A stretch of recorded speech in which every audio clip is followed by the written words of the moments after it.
Voices in the Darkness. Confession by Rick Lee. We can only see the back of the woman talking. She speaks very quietly. The man sitting opposite her doesn't interrupt, but his face is full of expression as he hears her story. At first supportive, but then disbelief, horror, crying, reaching out to hold her hand. My brother, Johnny, he was 11 years older than me. He died of a brain tumor over a year ago, but he told me what happened to him. I already knew he'd been sent to an institution when he was about 12.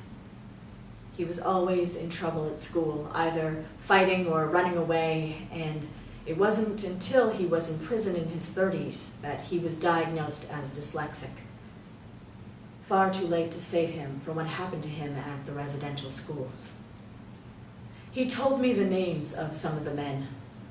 Some of them I'd heard of, politicians, important people, but also teachers, police officers, even priests.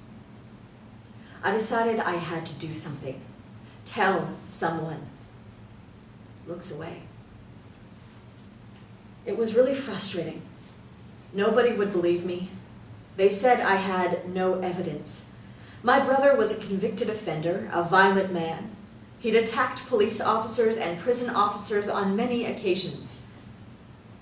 Looks away again.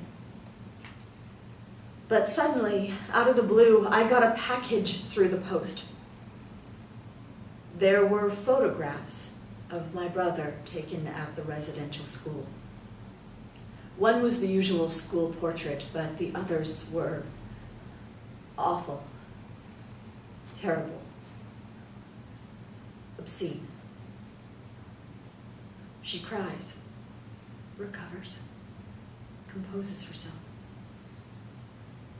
There was a letter telling me the names of the men in the pictures and the important positions they'd held at the time. Some of the names Johnny had told me. At first, I couldn't believe it or see what I could do about it.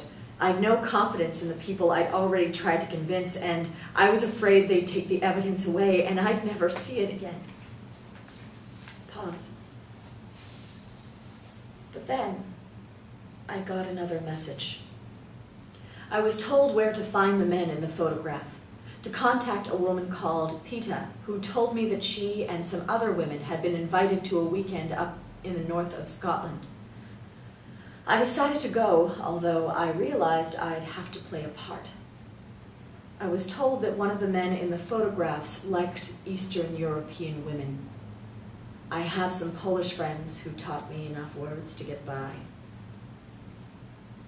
We were flown to Stornoway in a private jet. I recognized the man as soon as I got there, and it was easy to grab his attention. She stops, takes her a minute to gather herself, wipes her eyes, and grits her teeth.